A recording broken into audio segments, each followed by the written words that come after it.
அறிக்கை என்ன சொன்னார்?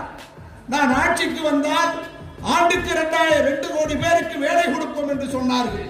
10 ஆண்டு காலத்திலே பாரதிய ஜனதா மோடி ஆட்சி இந்த வடலூரில் மத்திய அரசு வேலை, ஒரு தபால் துறை அல்லது தொடர்வண்டி துறைக்கு ஒருவருக்கு வேலை கொடுத்திருக்கிறாரா? இல்லை.